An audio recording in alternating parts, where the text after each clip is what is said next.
This video is brought to you by thepuzzler.com. Alright, let's get started with the first problem of the 2022 AIME 1 test. So we're given two quadratic polynomials, p of x and q of x, that have leading coefficients of 2 and -2 respectively. That means the coefficient next to the x squared degree is going to be 2 and -2. The graphs of both polynomials pass through the 2 points 16, 54 and 20, 53. Find p of 0 plus q of 0.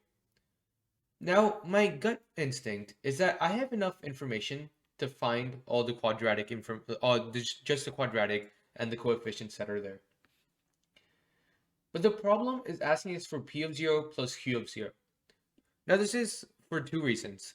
It could either be that just finding a quadratic, there's no way to communicate that answer to the AIME and they want an integer answer, so that's why they're having us do this.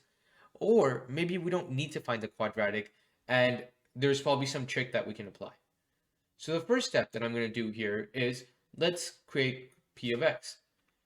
So p of x is equal to 2x squared plus bx, where b is some variable, plus some constant c. I'll erase this so that it's a bit nicer.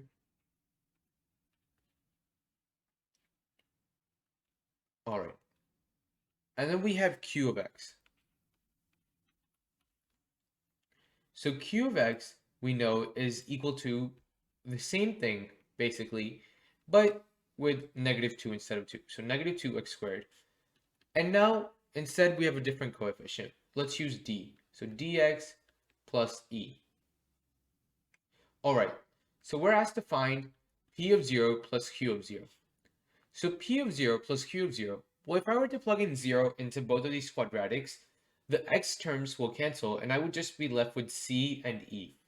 So basically, I'm just asked to find c plus e. All right, so I'm just going to circle this or square this because I know that's what I'm trying to find. Now they give us some information, the 2 points. Let's try using it. Let's plug in 16, 54 in both p of x and q of x. If we plug it into the first equation, we would get 16 squared, which is 256, times 2. So I actually won't even write it as 256. I'll just write 2 times 16 squared plus 16b plus c equals 54. All right, doesn't seem very helpful. Let me try writing out the other one.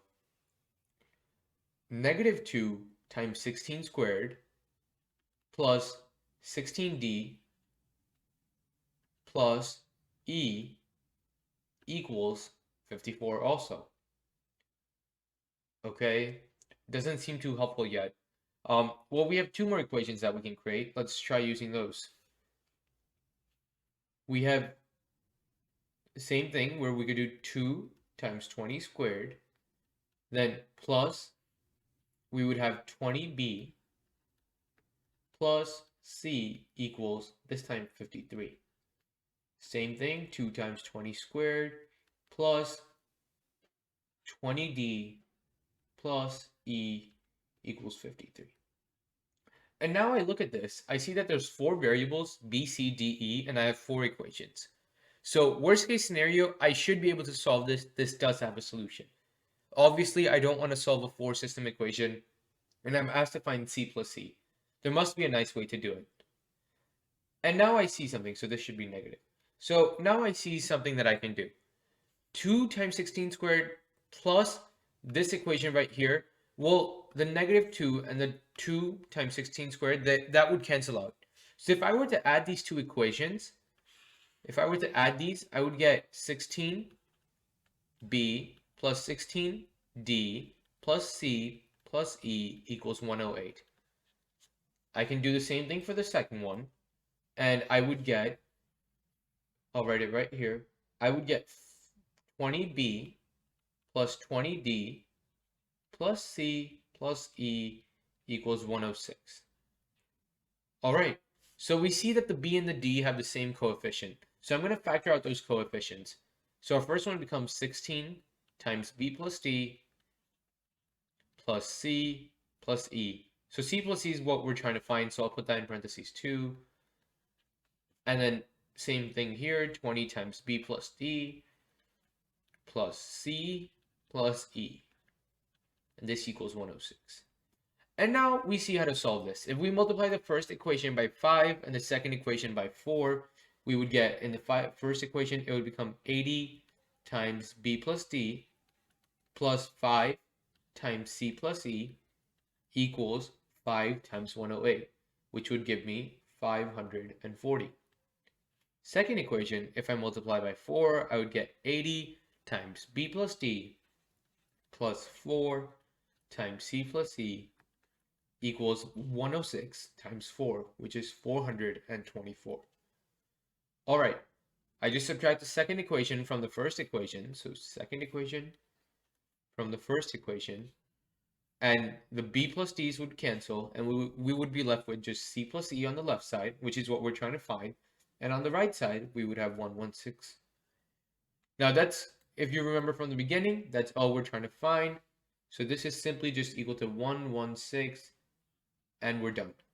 It's important to notice, though, that if you didn't see these simplifications, you could have, in the worst case scenario, just solved out the force system equation that you got. They're just linear equations that you could have solved out.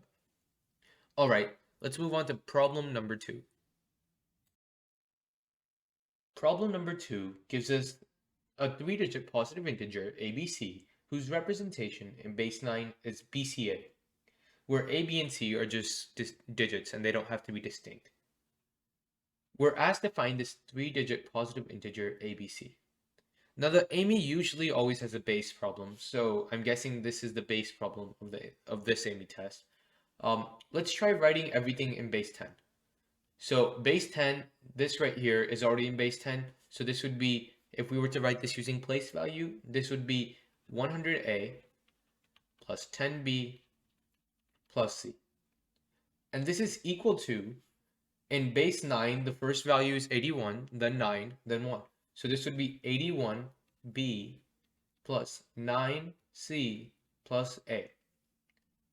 All right, let's move some variables to the same side. So on the left side, we would have 99A equals 71B plus 8C. All right. This doesn't seem like it's too hard to solve. Let's see what our process would be. So if A equals 1, then let's say B equals 1, then 8C equals 99 minus 71, which would give us 28. So 28 equals 8C. Obviously, that's not possible if C is an integer because 28 is not a multiple of 8. But if we double that, so if we make A equals 2 and B equals 2, then we would have 99 times 2 minus 71 times 2, which is just 28 times 2. So we would have that 8C equals 28 times 2, which is 56, or C equals 7. Now this is a valid solution since all of these digits are less than 9. So this would just be 227, and we're actually done here. We don't necessarily need to check if there's any more solutions because it just says find the 3-digit positive integer, and that means that this is a solution as long as it's meeting all the requirements. We don't need to check if there's any more because there's not. This test only has one correct solution, otherwise they would specify that, and that's why we can move on to problem number 3. This is problem number 3. In isosceles trapezoid ABCD, parallel bases AB and CD have lengths 500 and 650 respectively. AD and BC both equal 333, and the angle bisectors of A and D meet at P, and the angle bisectors of B and C meet at Q. Find PQ. Alright, so in the real problem, there was no diagram given, but just taking the information that they give us, we can copy it down into isosceles trapezoid, and it's a pretty simple diagram to create on your own. So the first thing that I'm going to do is I'm going to notice that PQ is actually parallel to AB and DC. And the reason I know it's parallel is because of the symmetry. Since it's on the same, since all of these are angle bisectors, and it's all symmetric. We're just intersecting the angle bisectors, and it's isosceles trapezoid. It's going to be parallel to AB and DC. All right, now we know that, but that's sort of it. There's not anything else that we're given. So I'm just gonna draw in these arrows signifying that it's parallel. All right. So the next step here is probably to draw in some sort of lines. And those lines are going to help me solve this problem. I don't know where to start though. It's logical to extend PQ, so let's try doing that. What happens if we extend PQ? We extend PQ. I mean, we don't know much, but we can fill in some angles. We know that AB and PQ are parallel lines. So using transversal angles, angle PAB, this angle right here, is the same as this angle right here. So I'm going to label that here. And now I see something important. AP and then this point right here, that forms an isosceles triangle. More specifically, this is equal to this side right here. All right. Can I do something similar on the other side? Yes, I can. I can label this angle. They're the same. And that means that this side right here is the same as this side right here. Notice that the four lines that I just labeled as equal, they are equal because the side lengths of the trapezoid are both 333. So they would be equal. Okay, what does this tell me? Well, I don't know what this exact value is until I know this value right here. Well, using similar logic, I know that this angle is the same as this angle right here. So I can label that as such. And once again, we have an isosceles triangle, which means that this side is equal to this side. Especially, or we could do the same thing on the other side. So we have this. And now we see something important. I'm going to label these points. Let's call them Y and Z. What we see is AY is equal to YD, and BZ equals ZC. This means that the line PQ is on YZ to be exact. YZ is the midline of this trapezoid. So we can also figure out the midline of this trapezoid because it's just the average of the two bases. The two bases are 500 and 650. So if we were to sum them up and find their average, so 500 plus 650 over 2, well, that would give me 250 plus 325, which is 575. You can also think of it as they're both, subtract 500 from both of them, and then there's a difference of 150, divide that by 2, 75. So 500 plus 75, 575 is our average. That means that YZ equals 575. All right. Well, I'm not asked to find YZ. The problem says find PQ. Can I find PQ from YZ? Well, YZ is equal to YP plus PQ plus QZ. So if only we knew YP and QZ, we would be able to solve the problem. Well, can we figure them out? We know that YP is the same as AY. And we know that AY and YD are congruent. And we also know that AD equals 333. So to find the length of AY, we just need to split 333 into 2. So AY, or in this case, it's also equal to YP. So YP equals 333 over 2. Similarly, QZ, it's identical. QZ also equals 333 over 2. So YZ is now equal to 333 over 2, and there's 2 of those, so just 333, plus PQ. We know that YZ equals 575, so 575 equals 333 plus PQ. Subtract 333 from both sides, and we get that PQ is equal to 242. And that's our final answer. So just by drawing in lines YP and QZ, the problem becomes much easier, and we're able to use just similar triangles, isosceles triangles, and simple transversal angles to solve the problem. Let's move on to the next problem.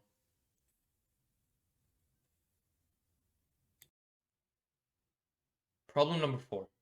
So this was probably my most favorite problem on the AIME test this year, and let's take a look at how to solve this one.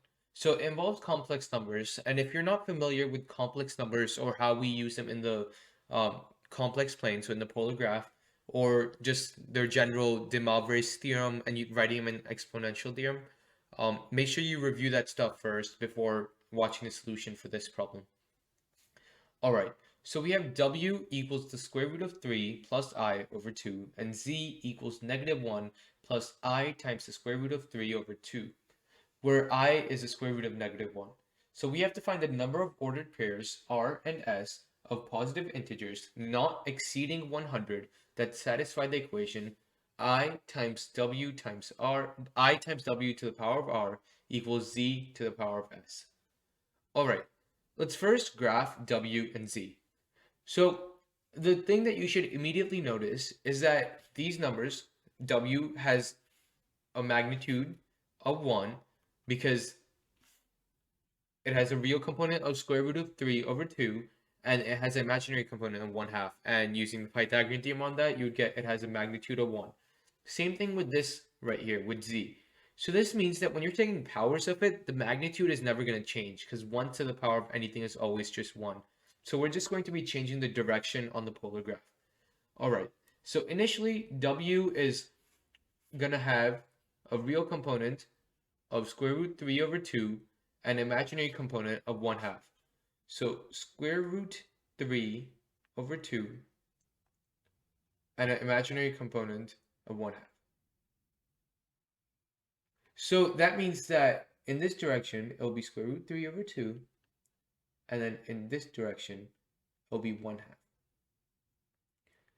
And if I were to draw this triangle, not drawn correctly yet, what we would see is what would this angle need to be? Well, we know that if this is square root 3 over 2, this is 1 over 2, and then this right here would then be 1. Then the sine of this angle right here, sine of that angle, let's call it theta, is equal to opposite over hypotenuse, so 1/2 over 1, or sine theta equals 1/2, which happens when theta is equal to 30 degrees. All right, so now I'm going to erase all this. We know that this happens when it's equal to 30 degrees. Okay.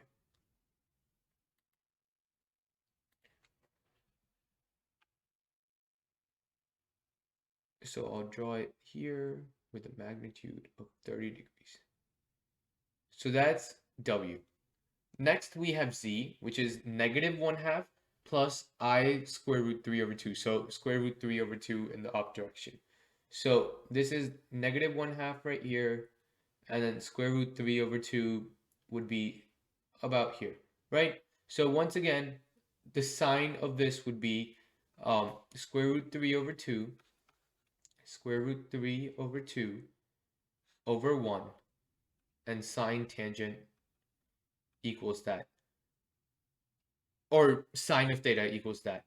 So sine of theta equals that. That happens when theta is equal to 60 degrees. So this angle right here is 60 degrees. So what that basically means is that this right here is 120 degrees. So Z is equal to 120 degrees with a magnitude of 1, right? That's the polar form way of writing it. How does that help us though? Well, essentially what happens, and we won't go into too much depth into why, but essentially what happens is when you're taking a complex number to some power and it has a magnitude of 1, it also works if it doesn't have a magnitude of 1, but when it has a magnitude of 1, it's really nice, where what happens is that if this angle is 120 degrees, then squaring that would just be 120 degrees times 2. So this basically becomes w to the power of r just becomes theta times r. And we can simply do that to sort of find what we're looking for. Okay, so now that we know that, what's next? So we know that this right here is 30 degrees. This right here is 120 degrees. So W right here. And then I'll erase the other two lines. Okay. So Z, we can think of this as 120 degrees and W as 30 degrees. Now, when you're multiplying something by I in the coordinate in the complex plane, that's basically moving it 90 degrees. So we're moving it 90 degrees, and that would be moving counterclockwise. So if we're moving it 90 degrees counterclockwise, that would make the angle 90 degrees plus w to the power of r, which we can write as 30 times r. This has to equal z to the power of s, which is 120s. And obviously, it's not just this equation, it's going to be anytime they're separated by a multiple of 360. So this would be mod 360. All right, we can simplify this mod 360 to get 30 plus 10r, or 30 plus r, sorry, 3 plus r equals 4s mod 12. So now we just have a simple modular equation that we can solve. All right, so we can look at s as it switches between 0, 1, 2, right? If it's 0 mod 1, if it's 0 mod 3, 1 mod 3, or 2 mod 3. So if s equals 0 mod 3, if s equals 0 mod 3, well then the right hand side of the equation would just be 0, and so we would have 3 plus r equals 0 mod 12. So r would need to equal 9 mod 12. Alright, so if s equals 0 mod 3, then r equals 9 mod 12. That's our first solution. Now if s equals 1 mod 3, then we have 3 plus r equals 1 times 4, which is 4. So r equals 1 mod 12. All right. And our last solution would be s equals 2 mod 3. So 3 plus r equals 4 times 2, or 8. So r equals 5 mod 12. All right. So now we just have to count how many of each of these numbers there are, and we can just solve our problem that way. So there's 33 numbers that are 0 mod 3 from 1 to 100.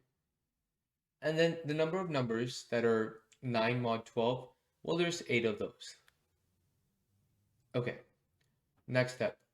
We have that 1 mod 3. This time there's actually 34 numbers because 100 is also included since that's 1 mod 3. And same thing with the number of numbers that are 1 mod 12.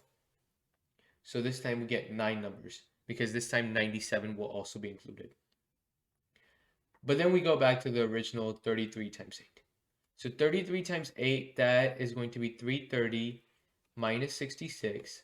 So 10 minus 6, which is 4, and then 13 minus 7, which is 6. So 264.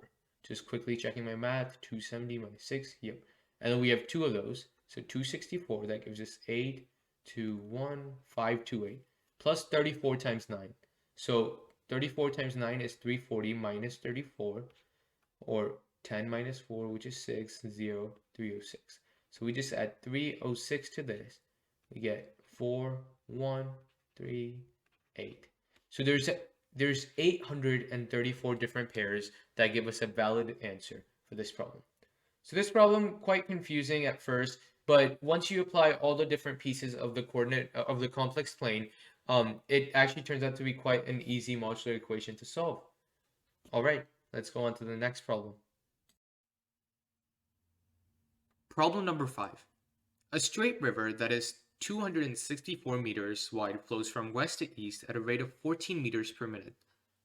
Melanie and Sherry sit on the south bank of the river with Melanie a distance of d meters downstream from Sherry. Relative to the water, Melanie swims at 80 meters per minute and Sherry swims at 60 meters per minute.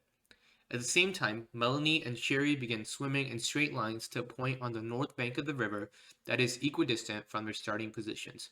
The two women arrive at this point simultaneously. Find D. Alright, so I went ahead, I got the diagram. This diagram is from the AOPA solution website. And from here, what do we see? Well, we have that Melanie is right here on the south bank, and Sherry is right here. So basically, this would be a basic geometry problem if it wasn't for one thing, that there's also water flowing from west to east at a rate of 14 meters per minute. That sort of complicates our problem for us, right? Because that means that we have to worry about that too.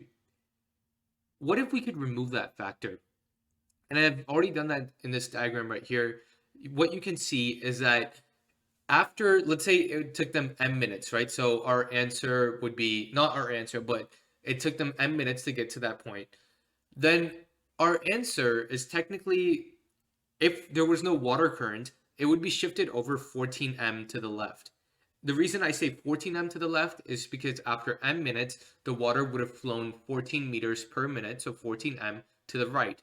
So if there was no water, they would be meeting at this point right here, which is the middle equidistant point minus 14m. So this right here would be 14m. Okay, so now that I've removed the water part, I just have a simple problem. I just have a simple geometry problem that I can solve. First, I'm going to apply the Pythagorean theorem on this triangle right here. So this triangle right here, let's apply the Pythagorean theorem. We'll do the same thing to this triangle right here because we know all three sides. And this is also 264. And let's do that. So scrolling down, I already wrote it down here. We have these two equations, right? 264 squared plus this side squared equals the third side squared. Same thing for the other triangle. And you'll notice that we have two equations that are distinct and two variables. So that's enough to solve for both D and M. Obviously, you do need to be a bit smart with your algebra so that it doesn't get too complicated and you're less prone to making silly mistakes. So the first step is subtract the second equation from the first equation. Okay, so if we do that, what we're going to get is, if we subtract the second equation from the first equation, is that the 264 squareds cancel out, and then some m squareds cancel out. More specifically, 6400 minus 3600 is 2800, and it would be negative, so negative 2800 m squared cancel. And so this is what we have left. The other stuff canceled. Now, we also have that other term, d over 2 minus 14m squared, and then d over 2 plus 14m squared. So over here, what we see is a lot of those terms are going to cancel. When we expand these, specifically the d squared over 4 term is going to cancel, and 14m squared is going to cancel. What's going to be left is that term in the middle. And that term in the middle, if you remember your expansion rules for binomials, is d over 2 times 14m times 2. So that's 28md. So 28md for the first one, so that's negative 28md. Or 14 divided by 2, that's 7 times 2, so 14 again. So negative 14md on the top. And then on the bottom, we have 14md. So we're subtracting the bottom, so we would have negative 28. So negative 28md.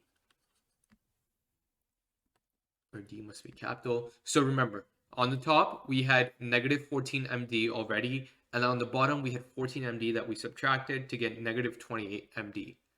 Well, the m cancels out. That's good. The 28 cancels out. And the negative cancels out. So we're left with d equals 100m. All right, that's much neater for us to deal with. In fact, I'm going to take that, plug it back into my original equation, which is this right here. And what I get is 50m minus 14m, which is 36m. And we're squaring that, so that would give us 264 squared plus 36 squared m squared equals 60 squared times m squared. Subtracting that from both sides, we get that 264 squared equals 96 times 24 times m squared. A lot of this stuff cancels out there, and you're going to get 11 squared equals 4 times m squared, or that m equals 11 over 2. But we're not done. M is equal to 11 over 2, so to find the distance, well, we have this equation right here. D is equal to 100 times m. So D is equal to 100 times m, which tells me that this right here, this would be 11 over 2 times 100, which is 50 times 11, or 550 as our final answer. You could have also solved this problem using vectors, and I would highly suggest, if you want to try something that's more mathematically sound, if you want to put it that way, you really check out that solution on the AIME solution page for this problem. Now, one more thing. This right here is 100m, which means that this is a right triangle. This angle right here turned out to be a right triangle. Play around with that, see if that helps you solve this problem, and if you can see how you could have used that right there to solve this problem much faster. All right. Thank you for watching this video. If you liked or enjoyed this video, make sure that you give it a like and subscribe to our channel. For more amazing content, you can check out thepuzzler.com.